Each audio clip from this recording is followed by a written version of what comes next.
obrigado pelo teu dispensar nessa noite. Obrigado pela tua palavra aberta, Senhor. E nós podemos tocar e compreender a tua palavra pelo teu Espírito. Sermos transformados por ti, Senhor Deus. Nossas trevas sendo dissipadas, Senhor Deus. E nós queremos compreender, Senhor Deus, o teu propósito. Compreender o tempo que nós estamos vivendo. Porque a tua palavra diz que quando virdes, que aquele dia se aproxima. Isso quer dizer que nós podemos ver, Senhor Deus, quando o dia estiver se aproximando. E isso, Senhor Deus, somente é possível pela tua palavra, Senhor. Então que nós possamos considerar sempre a tua palavra, Senhor Deus, que gera vida em nós, Senhor. E que isso possa, Senhor Deus, conduzir a palavra nessa noite, porque tu mesmo é a palavra, Senhor. Tu é o Logos, mas tu também é Rema, Senhor Deus, em nossas vidas. E que o teu Espírito possa nos tocar nessa noite, Senhor Deus. E que possamos diminuir e o Senhor crescer em nós. Amém. Em nome de Jesus, Senhor. Amém. 1 Coríntios, capítulo 2.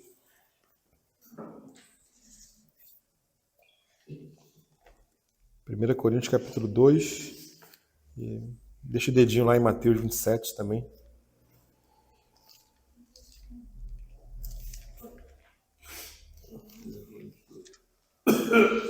1 Coríntios 2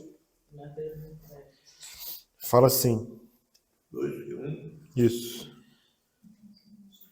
Eu, irmãos, quando fui ter convosco, anunciando-vos o testemunho de Deus, não fiz com ostentação de linguagem ou de sabedoria, porque decidi nada saber entre vós, senão a Jesus Cristo e este crucificado.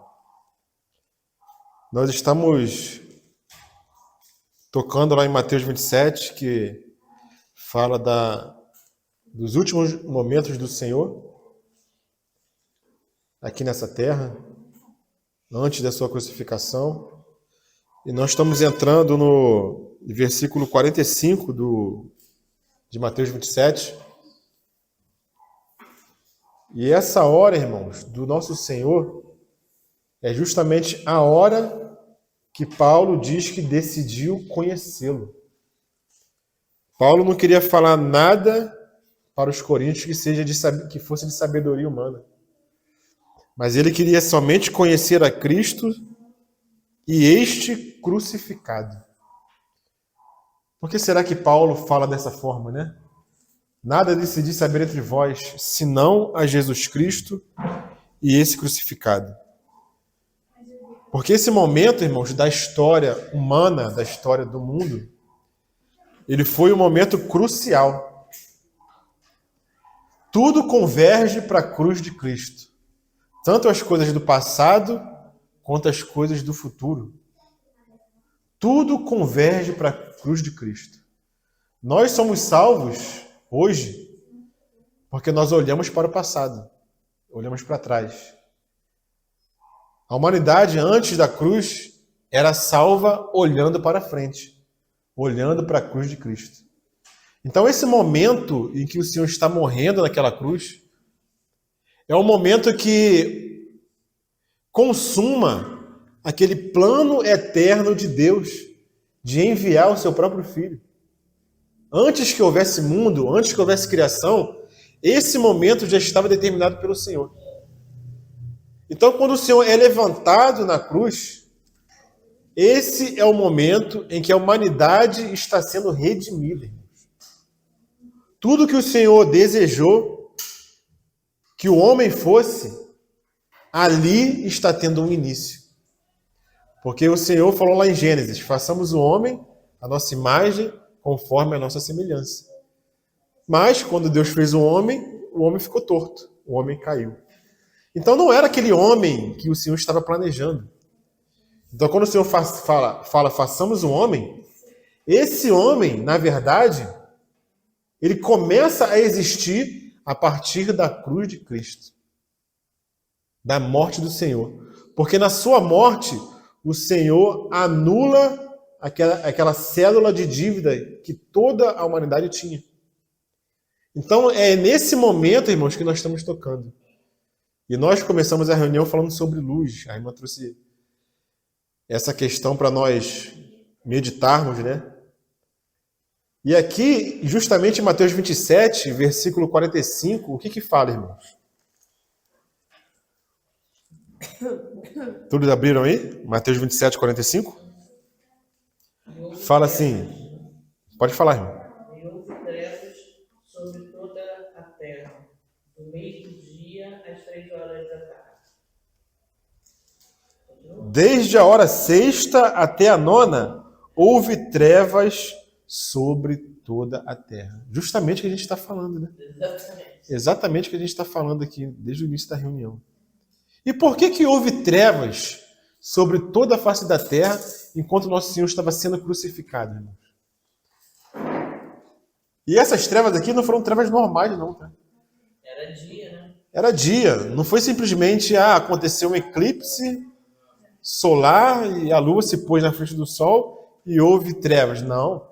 Essas trevas aqui foram trevas incomuns. Não foram trevas normais, naturais. Houve trevas desde a hora nona desde a hora sexta até a hora nona. E por que houve trevas no momento que o Senhor estava sendo crucificado? Vamos abrir lá em João. João 8,12. Evangelho de João 8,12. Por que houve trevas, irmãos? Nesse momento. João 8,12 fala assim: de novo lhes falava Jesus, dizendo: eu sou a luz do mundo. Quem me segue não andará nas trevas. Pelo contrário, terá a luz da vida. E mais uma vez, lá no capítulo 1 de João, versículo 4. João 1, 4.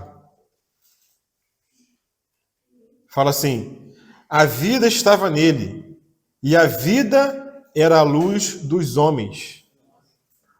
A luz faz o que, Araci? Resplandece nas trevas, e as trevas não prevaleceram contra ela. João 3,19.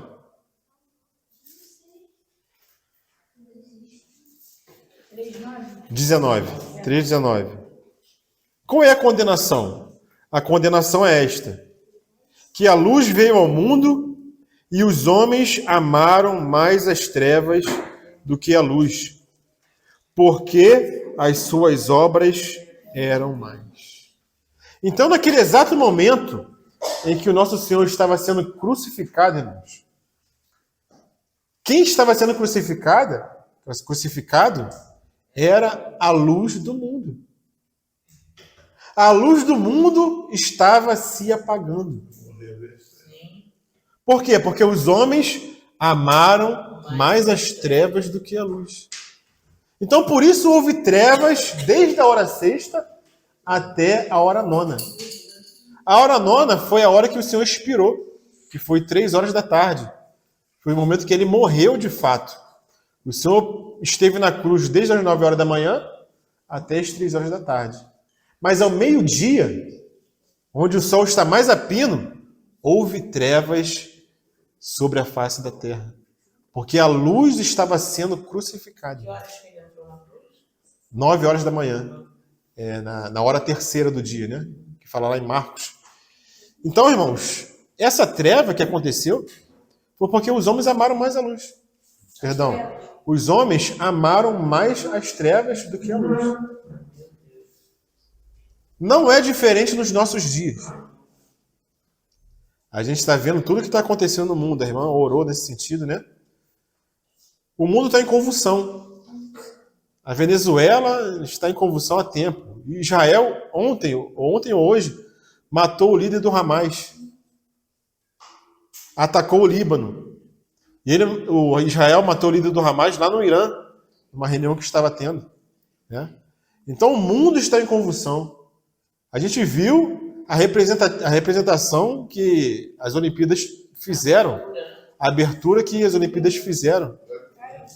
Né? Blasfemando, vilipendiando, né? A ceia do Senhor. Aquela menina que fez a Libras, falando que o Senhor é verdade. Sabe fazer? Aquela menina que fez de Libras, né? Falando que Jesus é o caminho, a verdade e a vida. Dizem que ela vai ser punida, né? Então, o cristianismo, irmãos, está sendo combatido no mundo de hoje. Você pode falar que é cristão, mas você não pode se manifestar publicamente. Né? Então, os homens também têm amado mais as trevas do que a luz. Nos nossos dias, isso está se repetindo. E o que vai acontecer, irmãos? Vai virar tudo treva. Vai virar tudo treva novamente. Isso está profetizado, está lá em Apocalipse. Os irmãos querem ver? Sim, já há tempos, né? Eu só estou citando o mais recente. Esse é Continua acontecendo, né? esse é fresquinho. Foi na abertura das Olimpíadas. Estava lá na Zona Apocalipse o quê? Apocalipse capítulo 6, versículo 12. Como os homens amam as trevas, eles vão receber trevas. Então, em Apocalipse 6, 12 fala assim: vi quando o Cordeiro abriu o 6º selo, e sobreveio grande terremoto. O sol se tornou negro como saco de crina, a lua toda como sangue. As estrelas do céu caíram pela terra, como a figueira quando abalada por vento forte, deixa cair os seus figos verdes. O céu recolheu-se como pergaminho quando se enrola. Então todos os montes e ilhas foram removidos do seu lugar. E os reis da terra, os grandes, os comandantes, os ricos, os poderosos, e todo escravo e todo livre, se esconderam nas cavernas e nos penhascos dos montes, e disseram aos montes e aos rochedos: cai sobre nós e esconde-nos da face daquele que se assenta no trono e da ira do Cordeiro, porque chegou o grande dia da ira deles. E quem é que pode suster-se? Isso, irmãos, vai acontecer. E isso aqui, irmãos, é literal. Haverá trevas, porque o sol se tornará como um saco de crina. Porque os homens têm amado mais as trevas do que a luz. Mas voltando lá a Mateus 27. É porque os elementos se disparando. Abrasados, né? Pedro fala isso. A terra está sendo preparada para o fogo. Então, toda a terra, houve trevas sobre toda a face da terra. Versículo 45 de Mateus 27. E por volta da hora 9, clamou Jesus em alta voz, dizendo: Eli, Eli, lama sabactani. O que quer dizer: Deus meu, por que me desamparaste? Mais uma profecia cumprida aqui, André. Quando o Senhor clama: Deus meu, por que me desamparaste? Isso é profetizado lá no Salmo 22. Então, sempre eu falo isso para os irmãos, né? Quando a gente for ler Salmo, houve homens que escreveram aqueles salmos. A maioria dos salmos foram escritos por Davi. Mas a gente tem que ver que por trás de Davi, o Espírito Santo está usando ali os salmistas para falar tanto da primeira vinda quanto da segunda vinda de Cristo. Então, se a gente abrir lá no Salmo 22, a gente vai ver Davi falando isso. Tem Salmo de Asaf, tem Salmo até de Moisés. Até Moisés escreveu o Salmo. Salmo 22. É Davi falando. Mas, na verdade, é o Espírito usando Davi para ele falar dos sofrimentos do nosso Senhor. Então, as mesmas palavras que o Senhor falou na cruz, o Espírito Santo fala por meio de Davi. E fala assim, ó: Deus meu, por que me desamparaste? Por que se acham longe de mim salvação? Por que se acham longe de mim a salvação as palavras de meu bramido? Deus meu, clamo a ti e não me respondes. Também de noite, porém não tenho sossego. Contudo, tu és santo, entronizado entre os louvores de Israel. O nosso Senhor, Lucimar, ele se encontrou em desamparo desde o jardim do Getsêmani. Quando ele ali está suando gotas de sangue, pedindo para o Pai passar dele aquele cálice, e ele só escuta o silêncio de Deus. Então, desde aquele momento, o Senhor está sendo desamparado pelo Pai. E nesse momento na cruz, ele clama ao seu Deus. Deus meu, por que me desamparaste? Ele foi desamparado pelo Pai. Então, a morte do Senhor, ela foi diferente da morte de todos os mártires. Porque houve também cristãos na história da igreja que deram a vida pelo Senhor. Caminharam até a morte e deram a sua vida de bom grado. Se a gente for estudar a história dos mártires da igreja, a gente vai ver que muitos irmãos desejaram caminhar até a morte. Mas qual a diferença desses irmãos para o nosso Senhor? A diferença é que o nosso Senhor foi desamparado pelo Pai. E esses irmãos que deram a vida, eles tinham a face do Pai fortalecendo eles, dando a graça para que eles suportassem. Então essa é a diferença dos mártires da história da igreja e do nosso Senhor. Nesse momento de agonia do nosso Senhor, ele não viu a face do Pai. Ele teve que caminhar e sofrer sozinho naquela cruz. Então ele fala, Deus meu, por que me desamparaste? Se a gente for ler Isaías 53, a gente vai ver o relato de Isaías falando do sofrimento do nosso Senhor. Eu não vou ler o capítulo agora de Isaías, os irmãos conhecem, né? Sim, todos os nossos pecados foram colocados sobre ele, né? Mas os irmãos podem ler depois. Voltando aqui a Mateus, capítulo 27, versículo 48, fala assim, e logo um deles correu a buscar uma esponja, e tendo-a embebido de vinagre e colocado na ponta de um caniço, deu-lhe a beber. Os outros, porém, diziam, deixa, vejamos se Elias vem salvá-lo. Porque as pessoas que estavam ali escutando achavam que ele estava chamando por Elias, né? E quando o Senhor, quando os soldados ali molham uma esponja, umedecem a esponja de vinagre e dão para o Senhor beber, foi o próprio Senhor que disse na cruz, tenho sede. E ele fala, tenho sede, para que as escrituras fossem cumpridas. Vamos lá a João, capítulo 19. João 19, versículo 28. Depois, vendo Jesus que tudo já estava consumado, para que se cumprisse a Escritura, disse, tenho sede. Então, para se cumprir a Escritura, Lili, o Senhor, em meio ao sofrimento, Malvino, ele lembra. Lembra da Escritura. Que Escritura que ele lembra? Salmo 69. Abre lá, Salmo 69, versículo 21. Salmo 69, 21. Por alimento me deram fel, e na minha sede me deram a beber vinagre. Olha que tremendo, Lucimar. O Senhor, ele sabe que toda a Escritura fala dele. Não, mas é impressionante, é que ele sabe que esse versículo fala dele. E ele sabe em que momento tinha que se cumprir. Não é impressionante isso? Então o Senhor na cruz, em meio ao sofrimento, para que se cumprisse a Escritura, ele fala, tenho sede. Porque ele sabia que naquele momento a sua sede seria suprida, claro que como escárnio, né, dos homens, com vinagre. E ele bebe daquele vinagre.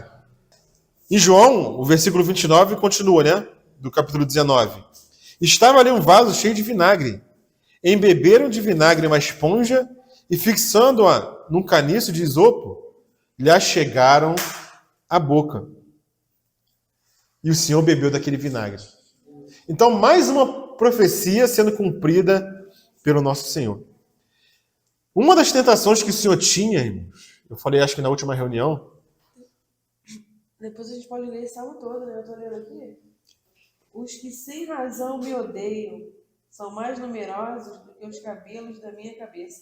Sem razão mesmo. Os Sim, que sem razão me odeiam esse, são mais numerosos que os cabelos da minha cabeça. esse capítulo fala da perseguição momento das do autoridades, Senhor, daquela multidão falando, crucificam, crucificam, e ele sendo entregue para ser crucificado, né? Então, irmãos, uma das tentações do nosso Senhor, e foi uma grande tentação para o nosso Senhor, foi que ele, na cruz, ele não reivindicou os seus poderes divinos para poder escapar do sofrimento, para poder descer da cruz, porque nosso Senhor ele foi provocado pela multidão. Se tu és o Filho de Deus, desce da cruz que nós vamos crer. Imagina, se você tem poder, você em meio ao sofrimento, você tem o poder de descer dali, de sair do sofrimento, você não vai usar esse poder? Quem de nós não usaria esse poder? Com certeza. Então, isso foi uma tentação para o nosso Senhor. E graças ao Senhor, ele venceu essa tentação e permaneceu na cruz até o final, irmãos. Ele não reivindicou os seus poderes divinos. Ele se esvaziou, se fez homem, e sendo homem, se fez servo. E caminhou até a morte e morte de cruz. E ele poderia sair dali a qualquer momento, mas ele não saiu, graças ao Senhor. Lá em João, capítulo 19, versículo 30, é o versículo seguinte, né? A gente leu o 28, 29 e vamos ler o 30 agora. Que fala que Jesus tomou o vinagre, né? Fala assim, e quando Jesus tomou o vinagre, o que ele disse? Está consumado. E, inclinando a cabeça, entregou o Espírito. Está consumado. Essa palavra no grego, está consumado, é tetelestai. Muitos irmãos têm pregado sobre essa palavra. Não sei se os irmãos já ouviram. Tetelestai. Está consumado. Tudo o que eu vim fazer, eu fiz. E essa palavra tetelestai é grego. Tetelestai. Essa palavra era usada em duas ocasiões. Quando alguém tinha uma dívida financeira com alguém, e essa pessoa pagava essa dívida, essa pessoa pagava a dívida, tipo o imposto. Né? As pessoas deviam imposto para o Estado, para o governo, para Roma. Quando a pessoa pagava o imposto para Roma, o encarregado lá, o funcionário, ele carimbava aquela escrita de dívida e colocava lá, tetelestai, a dívida está paga. Então, quando o senhor fala tetelestai, o que o senhor quer dizer? A dívida está paga. Está consumado. Uma outra circunstância que essa palavra era usada também era quando alguém tinha uma dívida criminal. Alguém era condenado por um crime e a pessoa ia pagar aquela pena na prisão. Então, quando a pessoa pagava a pena e ia sair da prisão, o que o juiz escrevia para dizer que a pessoa tinha pago aquela pena, tinha cumprido aquela pena? Tetelestai, você está liberado. A sua pena foi paga. Então, nesses dois sentidos, irmãos, o Senhor, ele pagou o nosso escrito de dívida. Ele cumpriu e pagou a pena no nosso lugar, na sua morte. E se nós lermos lá em Romanos, irmãos, vamos abrir Romanos capítulo 8, a consumação do cumprimento da Escritura. Romanos 8, versículo 1. Porque a dívida não era do Senhor. A dívida era de quem? A dívida era nossa. Mas quem pagou a nossa dívida, meu filho?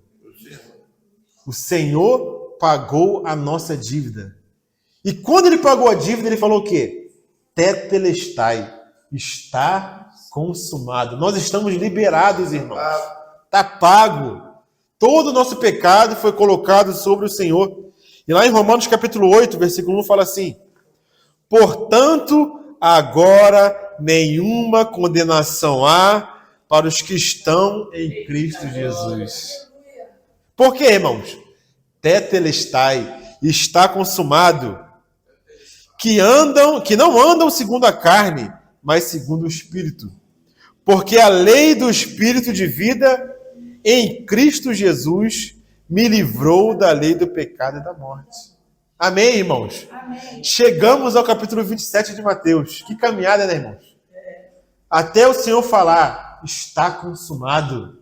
Lá em Colossenses capítulo 2, versículo 14. Colossenses 2,14. Fala assim. Espera a Kátia achar ali. Colossenses 2,14. Havendo riscado a cédula que era contra nós nas suas ordenanças. A gente tinha uma cédula, tinha uma dívida, tinha uma pena a pagar. Mas o Senhor, havendo riscado a cédula que era contra nós nas suas ordenanças, a qual de alguma maneira nos era contrária, e tirou do meio de nós, fazendo o quê, irmãos? Cravando-a na cruz. Tetelestai, está consumado.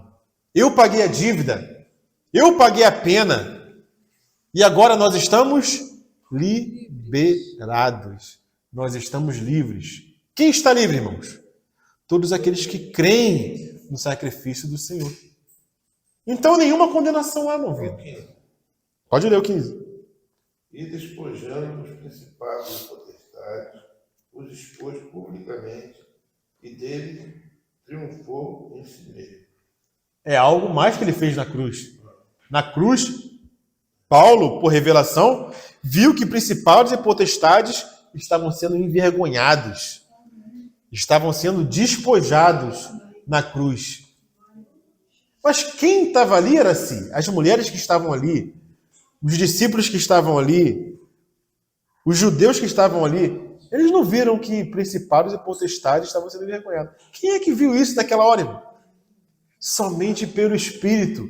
Paulo foi revelado que naquele momento principados e potestades estavam sendo envergonhados. Então, olha o outro lado da história, irmãos. Se você for ver a história com olhos naturais, você vai ver um homem sendo crucificado, sofrendo, você vai menear a cabeça, vai falar, vergonha, creu em Deus e está aí morrendo. Mas Paulo vê diferente, irmãos. Paulo vê naquele sofrimento vitória. Ele vê a vida surgindo no meio do caos. E era perseguido da igreja. A luz resplandece nas trevas. Porque ele tirou a gente das mãos do diabo. Amém. Mas isso só quem tem visão espiritual, irmão. Só quem tem visão espiritual. O mundo, ele olha para o sacrifício de Cristo e não vê esse lado espiritual. Ele não vê vitória. Ele vê a humanidade vê um homem sofrendo. Ah, Cristo sofreu para dar exemplo de um homem bom, que não sei o quê. O mundo vê isso, irmãos.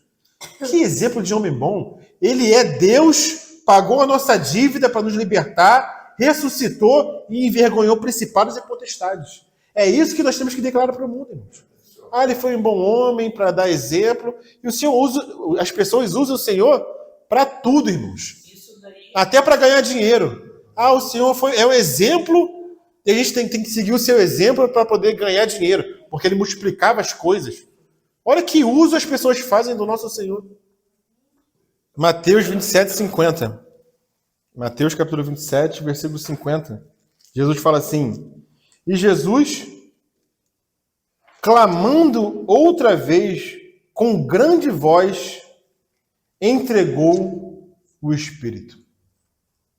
Lá em Lucas, quando Lucas cita essa passagem, Lucas capítulo 23, versículo 46, Lucas fala assim, e clamando Jesus com grande voz, disse, Pai, nas tuas mãos entrego o meu espírito. E havendo dito isso, expirou. Mais uma profecia sendo cumprida. Salmos, capítulo 31, versículo 5. Quando o salmista fala assim: nas tuas mãos encomendo o meu espírito. Então também estava escrito nos Salmos que o Senhor falaria isso. Salmo 31, versículo 15. Mas esse contexto era sobre o quê quando você falou isso em Salmos? Salmo de Davi, vamos abrir lá. Sim.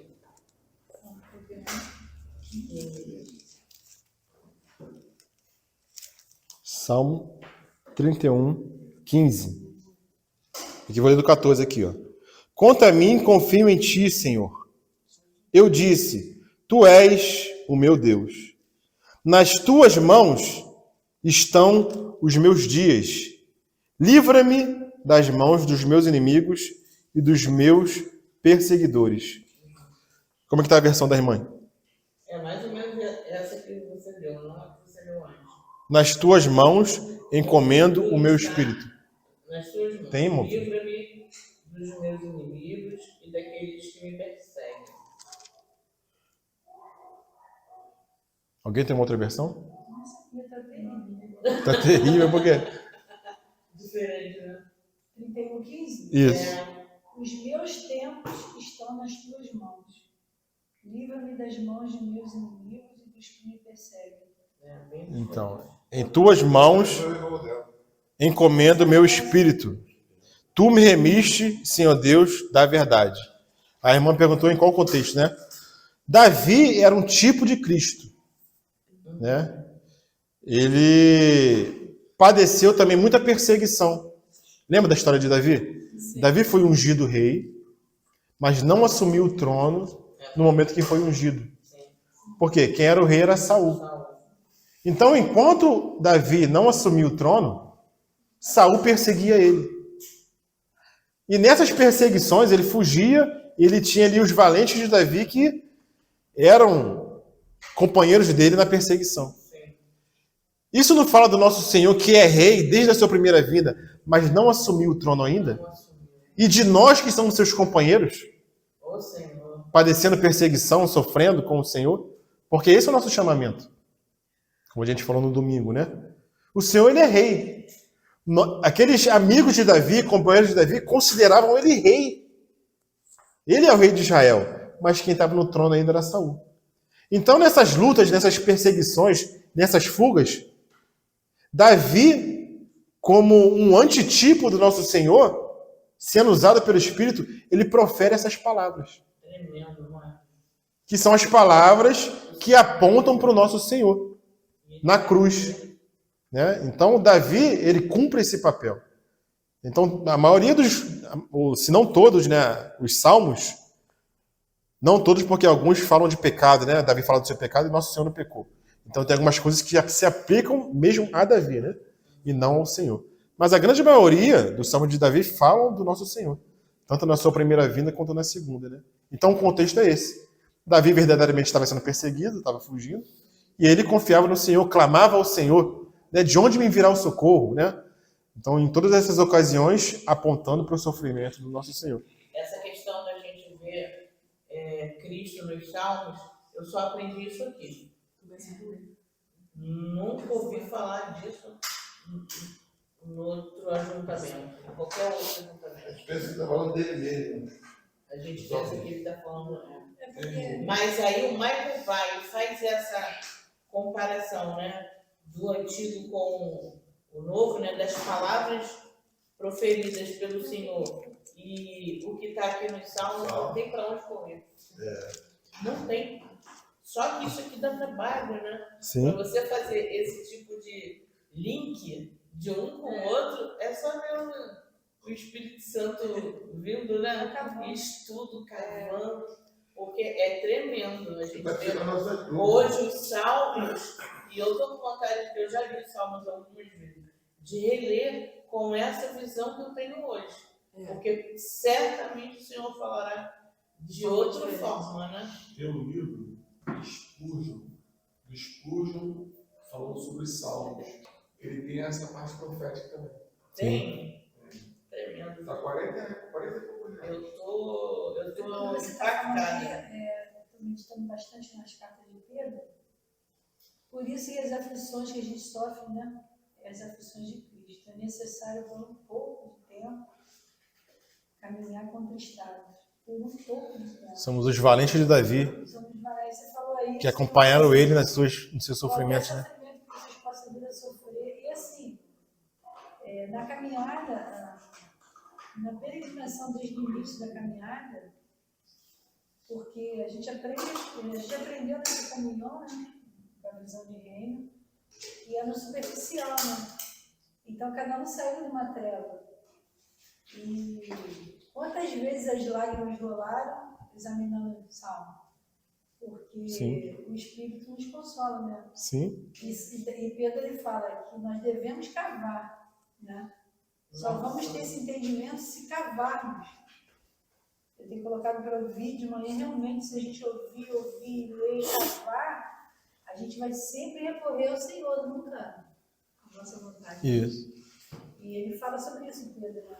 É a questão dos salmos de cavar. Deve ter meditado bastante também no salmo. Eu vou começar a E se a cavar. gente ficar no superficial, é como você falou, a gente vai reunindo e fica tudo mesmo, não sai superficial, né? Não cava. E só para te dar um pouquinho mais de trabalho, cara, já que você vai cavar esse trem, Menino, o negócio é assim. o Senhor, ele é revelado não só nos Salmos, mas de Gênesis até Malaquias, falando do Antigo Testamento, né? Então você vai ter que cavar desde Gênesis até Malaquias. E existe uma série sobre o Pentateuco de Charles Mackintosh, que ele faz comentários sobre o Pentateuco, Gênesis, Êxodo, Levítico, Números e Deuteronômio. Em cada comentário desse, em cada versículo do Pentateuco, ele enxerga Cristo. Em Gênesis ele enxerga Cristo. A gente também enxerga em algumas passagens, né? Por exemplo, Isaac. Abraão levando o seu filho Isaac para ser classificado. Pô, ali é claro. Né? Ali, Cristo, né? Mas quando você olha também em Levíticos, sangue rolando para tudo quanto é lado, animal sendo morto aqui, sendo morto lá, passarinho, ovelha, é sangue para tudo quanto é lado. É Cristo. São os vários aspectos do sacrifício de Cristo por nós, que tem que ser retratado nesses vários animais mortos, né? De várias maneiras. Aí quando você vê o povo cruzando o Mar Vermelho, saindo do Egito, aquele pão que desce do céu é Cristo, a rocha é Cristo. E a rocha não dava, a rocha tinha pernas, porque a rocha acompanhava o povo no deserto. A mesma rocha acompanhava o povo no deserto. Não era uma rocha diferente, era a mesma rocha. Depois procura no Novo Testamento que fala, e a rocha acompanhava-os no deserto. Né? Nunca ouvi falar. Depois procura aí. A coluna de fogo à noite para esquentar. Sim, A coluna de nuvem. A gente entendia. Né? A rocha andando com o pé.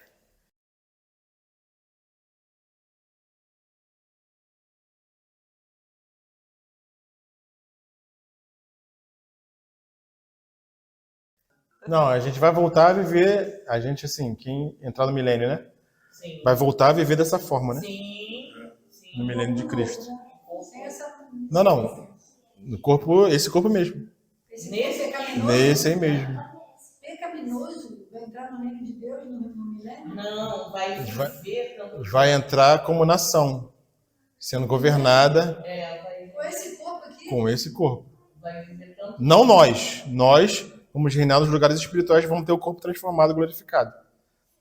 Os judeus vão estar reinando aqui na terra e as nações vão estar sendo governadas pelo judeu nesse corpo aqui e vivendo 500 anos, 400 Aqui vai ter anos, gente nascendo. 600 anos, né? Esse negócio aí já pega muito pra mim. Fala que quando o jovem morrer, ele vai morrer com 100 anos. Morreu jovem, entendeu? Com 100 Fala na anos. palavra aí. Fala. No milênio. Então a vida vai ser prolongada nesse corpo aí. Deve diminuir doenças, essas coisas. Né? E por que vai aumentar, Lucimar? Assim, é outro assunto, a gente fugiu totalmente, né? Porque o pecado vai ser diminuído. É o Senhor que vai estar reinando, entendeu? É isso que Então, como o pecado vai estar lá embaixo, vai haver pecado durante o reino milenial, vai existir pecado, mas vai ser drasticamente reduzido. Porque o nosso Senhor não reina hoje. Às vezes as pessoas falam, né? O Rio de Janeiro é do Senhor. O Rio de Janeiro não é do Senhor. Boiúna não é do Senhor. Bangu não é do Senhor. Porque se fosse do Senhor, não aconteceria o que acontece. Então não é do Senhor. Lugar nenhum. Lugar nenhum. Jaz do maligno. Jaz do maligno. Eu tenho que buscar muito, assim, eu tenho pedido Deus para me dar um coração puro e as mãos livres, né? Porque dá um nó na cabeça, assim, e, assim, eu não compreendo o Senhor reinando nessa terra suja, entendeu? E o povo indo para o banco, comprando, vendendo, não Mas entendo. ele vai estar aqui, não, ele vai estar lá de cima. Não, mas ele acabou de falar, vai estar reinando na terra. Na terra, aqui na terra. Nessa terra, eu não entendo isso ainda, entendeu? Não vai reinar, Eu mas respeito ele isso. não vem para a terra nossa. Ele vai ficar lá nos lugares Deixa eu celestiais falar. governando, né? Fala. Não, então, eu não consigo ainda compreender isso, entendeu? O Senhor reinando aqui, pisando nessa terra suja. É aqui nessa terra. Então, mas eu não entendo ainda. Lembra daquele sonho de Jacó? Para mim, essa terra, porque assim, a terra foi suja. E tem que ser limpa. Maligno. Ela tem que ser limpa. Então, essa terra, eu não compreendo assim, não entendi isso ainda. Então você pensa o seguinte: O Senhor vai vir reinar na terra suja ainda. essa terra foi feita pelo Senhor. Preste atenção. Essa terra foi feita pelo Senhor. No princípio criou Deus os céus e a terra. Sim. Né? Desde o início que o homem caiu, o pecado entrou. O sangue jorrou, sujeira. O pecado entrou e permanece até agora. Deus vai preparar um momento, que é o reinado de Cristo, para ele provar para o homem que essa terra que ele criou tem como ser governada por ele e ser purificada, como ele desejava no início. O que ele falou para Adão? Crescei, multiplicai-vos, enchei a terra, dominai sobre os animais, sobre os peixes, sobre as aves do céu. Isso foi o que Deus falou para Adão. Adão não fez isso. Então isso que Deus falou para Adão vai ter que se cumprir em algum dia, nessa terra. E vai se cumprir quando? Quando Cristo reinar sobre essa terra. Está lá em Apocalipse, também no Antigo Testamento, nos profetas, né? Zacarias fala sobre isso, Isaías fala sobre isso. Né? Que o Senhor vai vir nessa terra, vai purificar, Ezequiel fala do templo, que vai ser reconstruído e vai ser purificado. Os sacrifícios vão voltar a ser feitos no reino milenial. E aquele sonho de Jacó, aquele sonho com uma escada ligando o céu na terra, quando Jesus cita esse sonho de Jacó, ele fala que aquela escada é ele mesmo. E verás o Filho do Homem e os anjos subindo e descendo, sonho de Jacó, sonho com a escada, com os anjos subindo e descendo sobre a escada, lembra? E quando Jesus cita esse sonho, ele fala: eu sou a escada e você verá os anjos descendo, subindo e descendo sobre o Filho do Homem. O que isso quer dizer? Que quando o Senhor vier para reinar, ele vai reinar tanto na esfera terrenal quanto na celestial. Vai haver esse trânsito, essa comunicação com os céus e a terra. Ao mesmo tempo, o Senhor vai reinar aqui, em Jerusalém, e nas regiões celestiais. Você crê que existem principados e potestades reinando nas regiões celestiais? Sim? Esse lugar de reinado vai ser substituído por nós, a igreja. Nós estaremos nas regiões celestiais reinando. E os judeus, como povo terrenal de Deus, vai estar reinando aqui na terra. E o Senhor vai estar reinando num povo e no outro e sobre as nações. Os principais potestades dos dominadores do mundo tenebroso vai estar lá.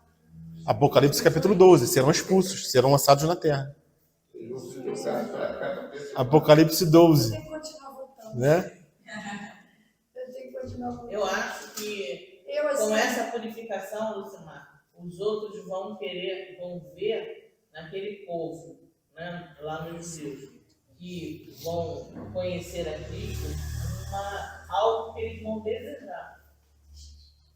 Se vai voltar a viver tantos anos, mais, né, porque vai se diminuir o pecado, tu imagina.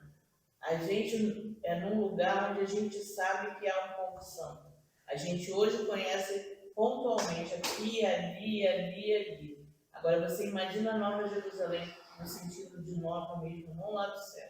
Aqui, sendo exemplo para o resto Sim. da terra. Já imaginou você saber, gente, em Jerusalém tem um povo que não se dobrou para o Senhor calar, está trabalhando aquele Esse povo. sacrifício que você falou, que vai fazer de novo.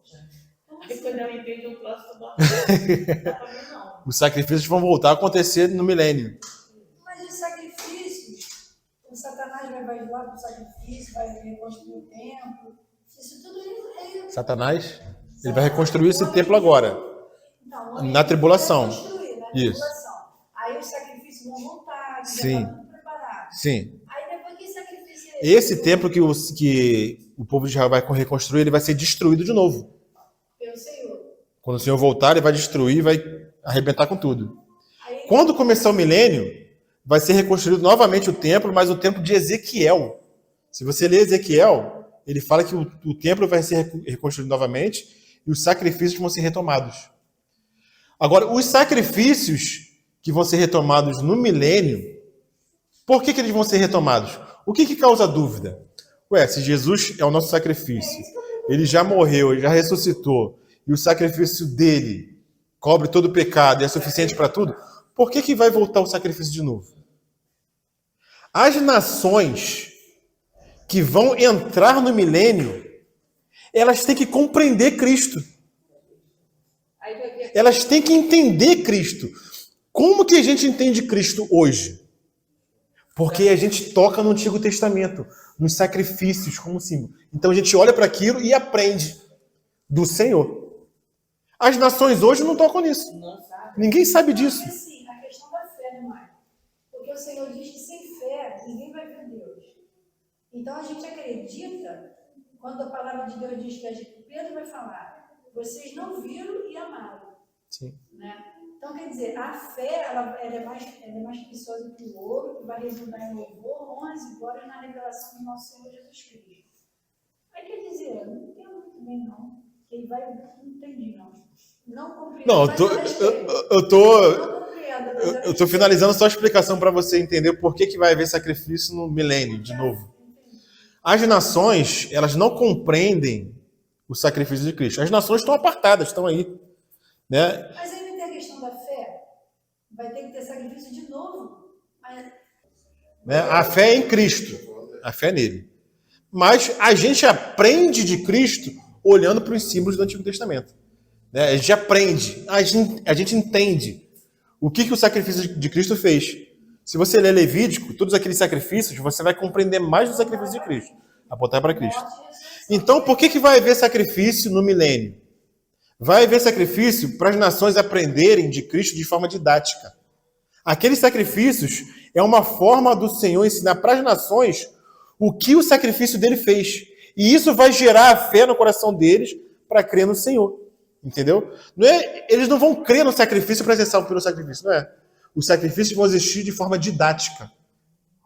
Como uma pedagogia do Senhor para as nações entenderem o sacrifício de Cristo. Somente por isso. O Senhor tem que ensinar as nações. Como que ele vai ensinar?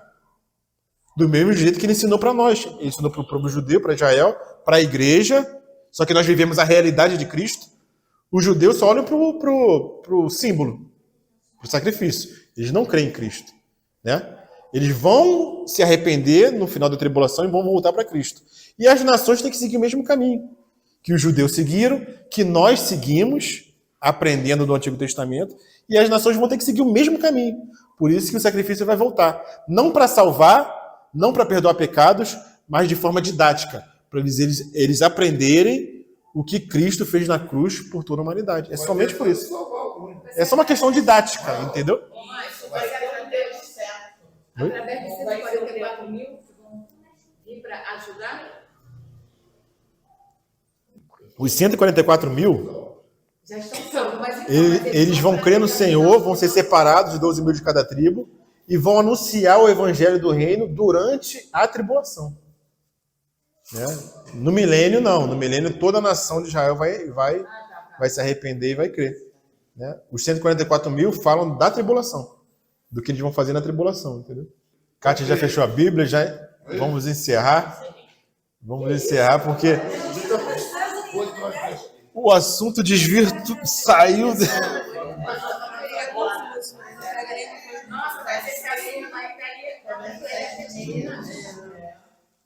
facilitou, na verdade. Amém, irmãos? Louvado seja o Senhor. Vamos continuar na próxima semana. É muito bom. Então a gente terminou aqui no versículo 50, quando o Senhor entrega o Espírito ao Pai, né? E lá em Lucas, capítulo 23, versículo 46, o Senhor fala: Pai, nas tuas mãos entrego o meu espírito. E havendo dito isto, expirou. Cumprindo o Salmo 31, versículo 5, né? Que a gente parou aí. Então, vamos orar, né? Para encerrar.